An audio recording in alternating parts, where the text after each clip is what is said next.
प्रचंड बहुमत से चुनी हुई सरकार को गिराने और खत्म करने का मकसद है।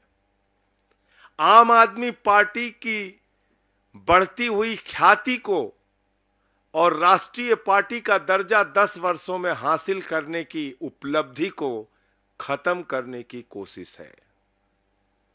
क्योंकि शराब घोटाला तो भारतीय जनता पार्टी ने किया है, वहां तो मनी ट्रेल मिल गया, 60 करोड़ का मनी ट्रेल मिल गया, लेकिन कोई कार्रवाई अब तक भारतीय जनता पार्टी के नेताओं पर नहीं हुई। और अरविंद केजरीवाल जी के मामले में झूठे गवाह तैयार किए जाते हैं, बेबुनियाद आरोप लगाए जाते हैं। 10-10 गवाहों के 10-10 बयानों को छिपाकर षड्यंत्र के तहत 2 ही बयान कोर्ट के सामने लाए जाते हैं। 10 बयानों में से 8 बयान छिपाकर मात्र 2 बयान कोर्ट के सामने लाए जाते हैं। और मैं फिर से दोहरा रहा हूं, मगुंटा रेड्डी, राघव रेड्डी के 10 बयान थे। अंतिम 2 बयान में जैसे ही उन्होंने केजरीवाल जी का नाम लिया, तुरंत उसके बेटे को बेल मिल जाती है। और मंगुंटा रेड्डी कौन है? आज की तारीख में वो एनडीए का प्रत्याशी है। आंध्र प्रदेश में नरेंद्र मोदी जी की तस्वीर लगा के वोट मांग रहा है, जिसके ऊपर भारतीय जनता पार्टी और ईडी ने शराब घोटाले का आरोप लगाकर उसकी जांच शुरू की थी। आज वो कैसे मोदी की तस्वीर लगा के वोट मांग रहा है? मुझे जवाब दो भारतीय जनता पार्टी के लोगों। शरद रेड्डी 12 बयान उसके लिए जाते हैं, अरविंद केजरीवाल जी के बारे में एक शब्द नहीं बोलता। अंतिम 2 बयान में बोलता है, 10 बयान में नहीं बोलता। और जैसे ही 2 बयान में वो नाम लेता है केजरीवाल जी का, उसको तुरंत बेल मिल जाती है और वो छूट जाता है कमर दर्द के नाम पे। ये राजनीतिक षड्यंत्र नहीं तो और क्या है?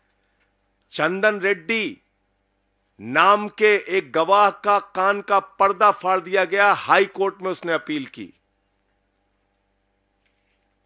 समीर महेंद्रू पे दबाव बनाया गया, अरुण पिल्लई पे दबाव बनाया गया, गवाहों को डराया गया, धमकाया गया। और तब यह पूरा मामला केजरीवाल जी के खिलाफ तैयार किया गया। मैं पूछना चाहता हूं भारतीय जनता पार्टी के लोगों से, मैं पूछना चाहता हूं हिंदुस्तान की राजनीति में आजादी के बाद से लेकर अब तक की सबसे भ्रष्ट पार्टी भारतीय जनता पार्टी से और बीजेपी की सरकार से, क्या आप मुझे जरा बताइए कि जब 60 करोड़ का सीधा मनी ट्रेल तुम्हारे खिलाफ मिल गया तो तुम्हारे नेताओं से पूछताछ ईडी और सीबीआई क्यों नहीं कर रही? क्यों नहीं अब तक एलजी ने चिट्ठी लिखी, जांच की? क्या कारण है कि इलेक्टोरल बॉन्ड में इतना हजारों करोड़ का घोटाला सामने आने के बावजूद, जिस कंपनी का मुनाफा 0 है, जिस कंपनी का मुनाफा घाटे में है, मुनाफा तो छोड़िए, जो कंपनी घाटे में चल रही है वो सैकड़ों हजारों करोड़ रुपए आपको चंदा दे रही है, जो फर्जी कंपनियां कागजों में बनी हैं वो सैकड़ों हजारों करोड़ रुपए भारतीय जनता पार्टी को चंदा दे रही हैं। कहां income tax department, CBI, ED क्यों नहीं जांच करती भारतीय जनता पार्टी के नेताओं की? क्यों नहीं पूछताछ होती उनकी? क्यों नहीं गिरफ्तारी होती नहीं उनकी? क्यों नहीं छापे पड़ते उनके यहां? तो इसलिए मैं फिर दोहरा रहा हूं कि यह पूरा का पूरा मामला एक गहरी राजनीतिक साजिश के तहत अरविंद केजरीवाल जी के खिलाफ बनाया गया है। और जो बयान केजरीवाल जी के पक्ष में थे वो बयान ईडी ने जानबूझकर भारतीय जनता पार्टी और सरकार के इशारे पर राजनीतिक साजिश के तहत कोर्ट के सामने रखा ही नहीं बयान। तो जब सारे साक्ष्य आप कोर्ट के सामने नहीं रखेंगे तो कैसे न्याय मिलेगा? उस काम में हमारे जो केजरीवाल साहब के वकील हैं वो लगे हुए हैं और लगातार न्यायालय इस बात को देख रहा है। वकील सारे कागजात के इंस्पेक्शन कर रहे हैं।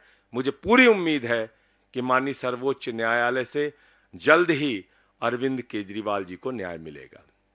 क्योंकि देखिए, न्याय की प्रक्रिया है और न्यायिक प्रक्रिया में कई बार विलंब होता है।